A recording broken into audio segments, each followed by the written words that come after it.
Senhores telespectadores, está a começar um novo ano. Bem-vindos ao ano de 1999. Viram como eu comecei? Queimei aqui um panchão no templo da deusa Amá, em Macau. A deusa Amá é a deusa cujo símbolo é exatamente 99, porque era uma jovem, uma linda jovem, que vem lá dos séculos da lenda e que nasceu no 9º dia do 9º mês de um ano de 1000 e tantos. 99 é a deusa do 99. É claro que Amá, como todos sabem também, é a padroeira da cidade de Macau. Amá é a deusa Amá, uma deusa que protege os mareantes perdidos por sobre as águas do mar, e Cao quer dizer o porto. Portanto, a palavra Amacau significava precisamente o porto onde se encontrava este altar à deusa Amá. Bom, mas há uma outra razão para que eu venha começar este ano de 99, este ano de Amá em Macau. É que o ano vai ser, para Portugal, o ano de Macau. Vai ser à meia-noite do dia 19 de dezembro deste ano, ou às 0 horas de 20 de dezembro, que vai terminar o hastear da bandeira portuguesa aqui sobre a cidade de Macau, e que a administração vai ser transferida para as autoridades chinesas. Esse facto é um facto extremamente importante. Pode não ter importância assim para a vida de cada um, mas na história da civilização, na história deste longo abraço que têm sido as nossas relações com os outros povos, é um facto essencial. Em Portugal há de haver muita gente que não considera assim uma coisa tão importante, porque Portugal é muito longe daqui. Bom, em distância, em quilómetros, são 16.000. Aqui nas minhas horas, são agora 10h30 da manhã, são lá 2h30 da madrugada, o sol ainda lá não chegou, é do outro lado do mundo. E a distância não é só no espaço, é principalmente no espírito. Ao europeu apressado, ocupado, tem muito que fazer, essas coisas podem não o preocupar muito, mas há diferenças essenciais. Bom, é difícil agora estar a explicar isso, mas a minha ideia, imaginem um círculo que tem um centro. Na Europa, de um modo geral no Ocidente, o homem, a pessoa, é o centro do círculo. Tudo gira à nossa volta. Na Ásia, a pessoa é apenas um dos infinitos pontos desse círculo, cujo centro é o Estado em torno do qual tudo gravita. É essa diferença que faz certos mal-entendidos, por exemplo, no que diz respeito a direitos humanos. Aqui na Ásia, o homem, em relação ao Estado, tem muito mais deveres que direitos. Aqui há a consciência de uma realidade cósmica total, que abarca tudo, que abrange tudo, abrange o corpo e o espírito, as coisas animadas e as coisas inanimadas, reúne até, quase como irmãos, os mortos e os vivos. Os vivos que continuam aqui e os mortos, cujos espíritos permanecem. O europeu tem dificuldade em perceber isso. Vamos a um local onde isso é mais evidente.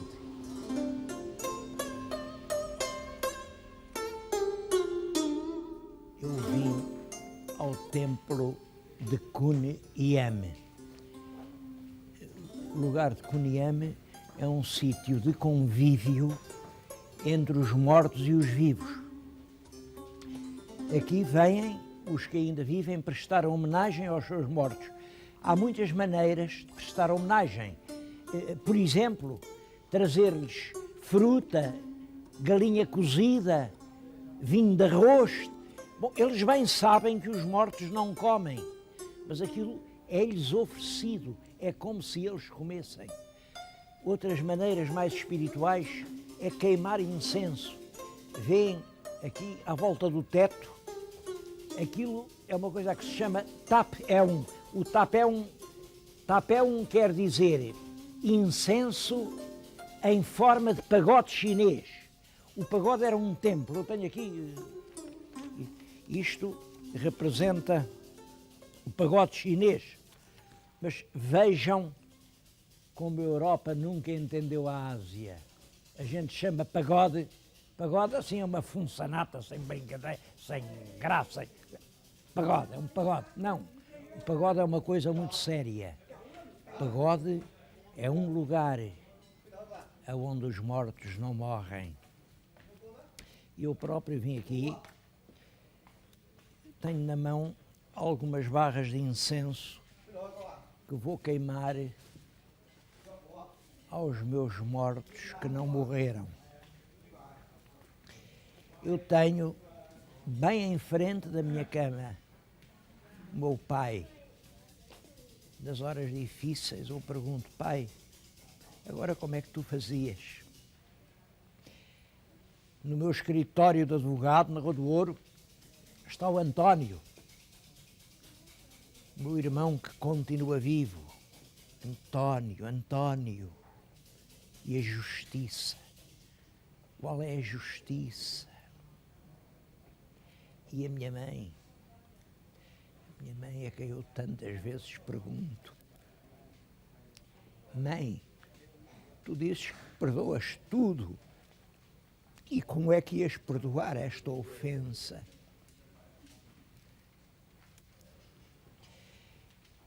Mas a gente na Europa simplifica tudo, enterra as pessoas, põe uma cruz, que a terra lhes seja leve e finge que os mortos desapareceram, como se o mundo não fosse isto, uma convivência eterna entre os vivos e os mortos.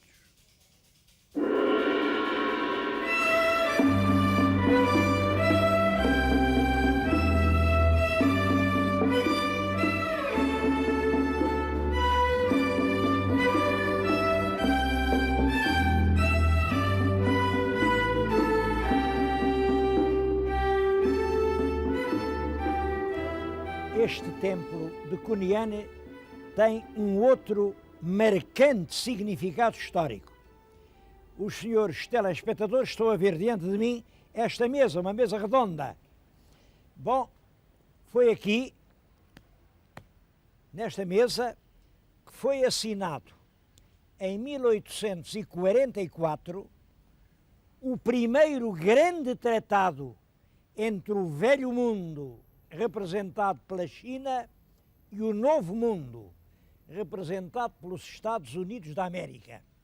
Aqui assinou-se um acordo, há 4 bancos, num dos bancos estava naturalmente o delegado americano, noutro o representante da China, no outro o superior do mosteiro e também o governador de Macau, um banco para cada um. Há uma tradição chinesa que diz que o lugar do americano era este. O americano sentou-se aqui, tinha os papéis na sua frente e assinou.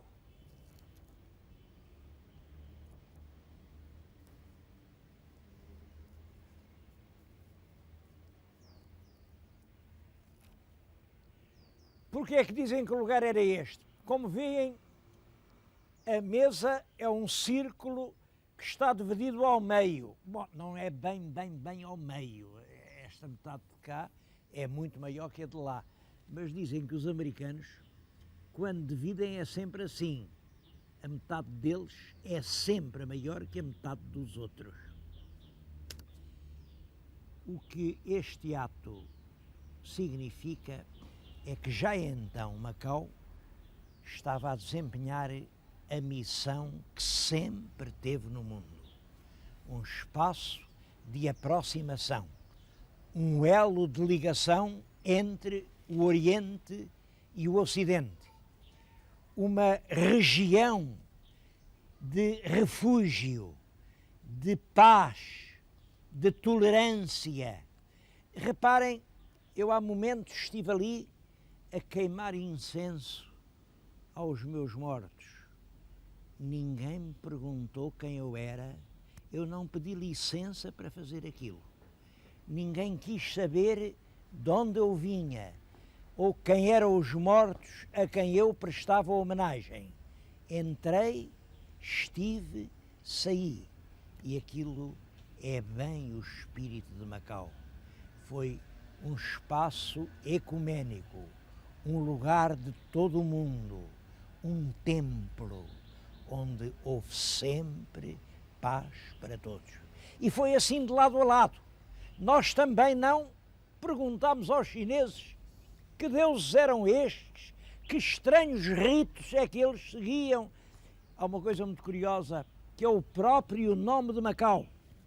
Como sabem, Macau vem da tal deusa dos mariantes. A Macau, o porto da deusa Amá. Ora bem, sabem qual foi o nome que os padres da Companhia de Jesus deram à cidade? Cidade do santo nome de Deus de Amacao, porque Amacao era um nome de Deus. Deus tem esse nome, tem outros, tem tantos nomes. Deus chama-se José, como eu, chama-se Manuel, como tu, chama-se João, chama-se Joaquim, chama-se Lázaro, chama-se Isabel, chama-se Maria. Deus tem os nomes que nós lhe damos. Por isso é que Deus é Deus. E foi porque nós entendemos assim que viemos, estivemos, ficamos e fizemos de Macau um símbolo da tolerância em todo o mundo.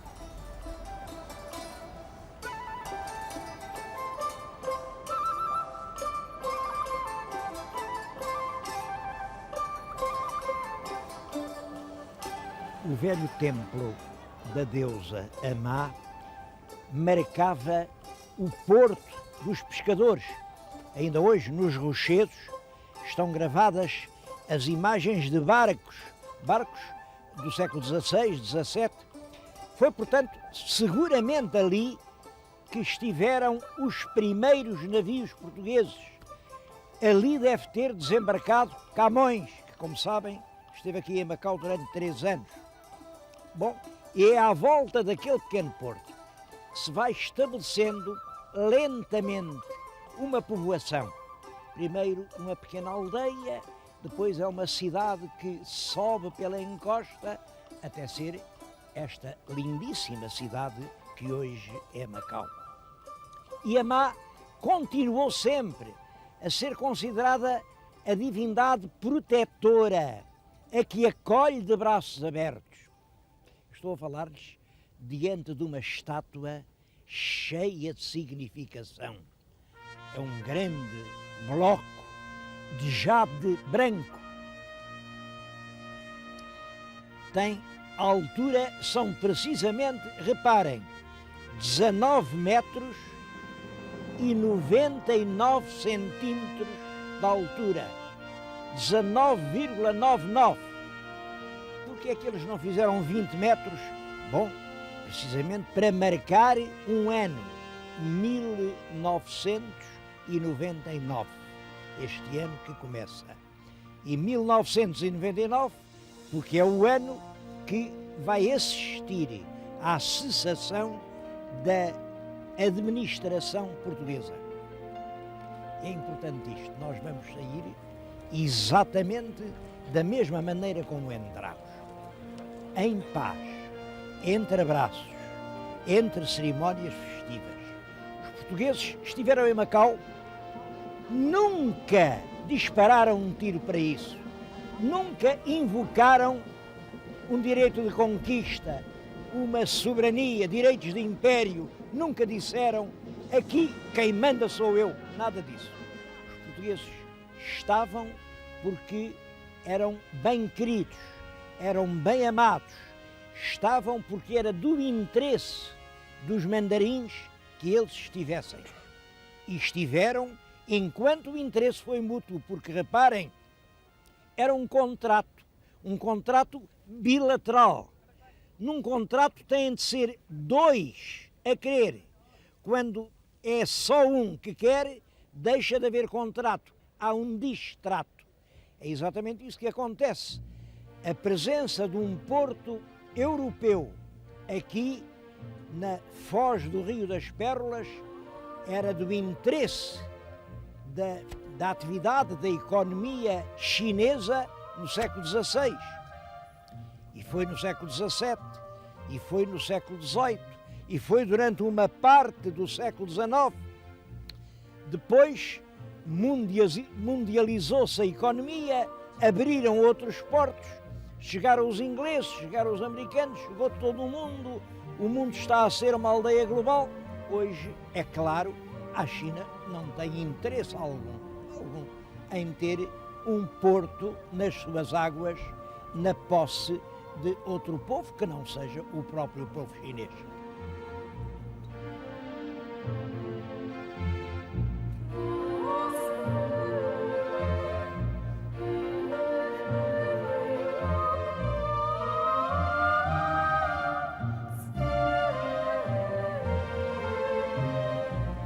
A nossa bandeira vai descer nos mastros. E o que é que vai ficar? Vai ficar aquilo que nós deixarmos.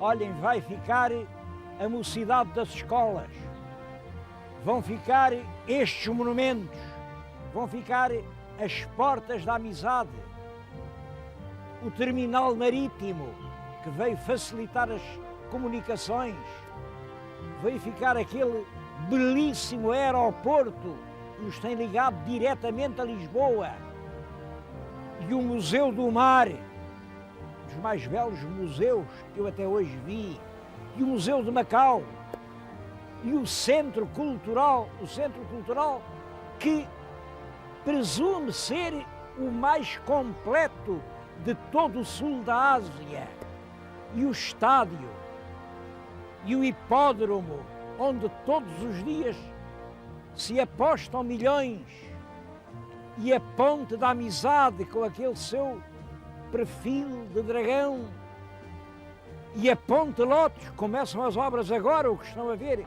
é só o início de uma nova ponte que vai ligar Macau à China, e esses bairros imensos com uma arquitetura ousada, tudo isso vai falar pelo tempo fora, vai falar por si e por nós.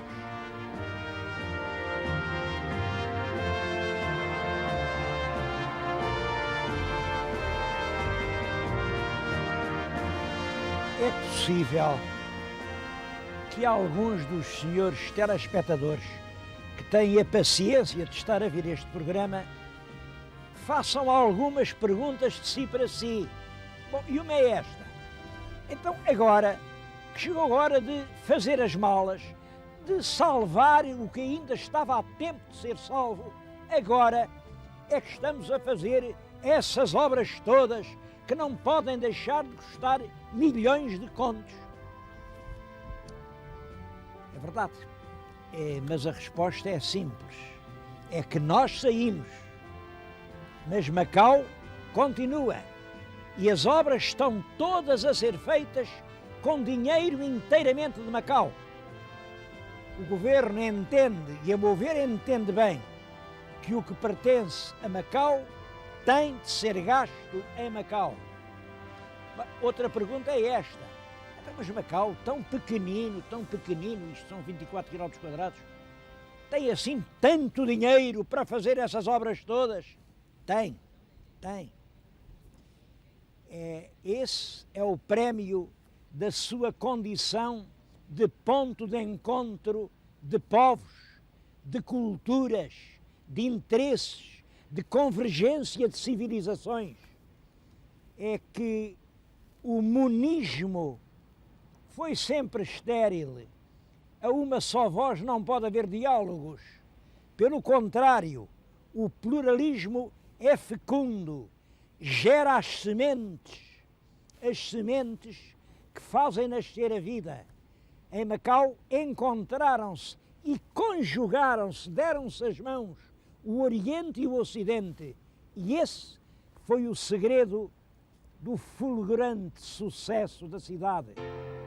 Imaginem isto só, aqui na cidade, uma densidade demográfica de 40 mil pessoas por quilómetro quadrado, a mais alta de todo o mundo. Aqui no território, uma captação de 17 mil dólares americanos por pessoa e ano, a mais alta de toda a Ásia. Bom, e tudo isso que assim arranjamos, olhem, é para ficar. Vão ficar empresas, as casas, os palácios, os museus, os monumentos, bom, até aqueles automóveis de corrida, estão a ver estes carros, tudo aquilo que foi feito para correr o mundo, tudo aquilo vai ficar aqui. Olha, esse carro que estão agora a ver é o do Ayrton Senna, um dos vencedores no Grande Prémio de Macau, que, como sabem, é uma das corridas de automóveis mais prestigiosas do mundo. E os portugueses fazem assim porque pensam que assim o ciclo fica completo. Nós chegamos com amizade, instalamos-nos em paz e com dignidade. Estivemos aqui 442 anos, sempre em paz, sempre com proveito mútuo, sempre com respeito pelas vidas, pelos direitos, pelas crenças, pelas fazendas dos chineses. E, finalmente, é em paz e com dignidade que queremos partir, de cabeça bem erguida e com o orgulho que não escondemos de ter dado um exemplo único em todo o mundo, um exemplo ao serviço da paz entre os povos da terra. Nós podemos dizer, se todos fizessem como nós fazemos, o fantasma da guerra desaparecia para sempre. A lição de Macau foi essencialmente a da engenharia da paz. 4 séculos e meio em que as relações com o Império do Meio, com Pequim, nunca foram assim uma coisa fácil. Foi sempre preciso dialogar, negociar, transigir, mas nunca se recorreu à violência. É uma bela caminhada. Começou em paz e vai terminar em paz. Senhores telespectadores, existe no mundo um alto e prestigioso prémio, o Prémio Nobel da Paz. A quem irá ser ele atribuído neste ano de 1999, o ano da deusa Amá? Bem, eu não me iludo sobre os riscos dessa hipótese. Eu sei que há muitos fatores em jogo, há muitos interesses, há até preconceitos, há compromissos assumidos. Mas quem conhecer a lição verdadeira da história e meditar sobre o exemplo de Macau, pensa que a atribuição desse prémio seria uma ação de justiça. É nosso dever apresentar a candidatura. Depois aconteça o que acontecer, a culpa já não é nossa. Nós podemos dizer, merecemos-lo e moralmente ganhamos-lo.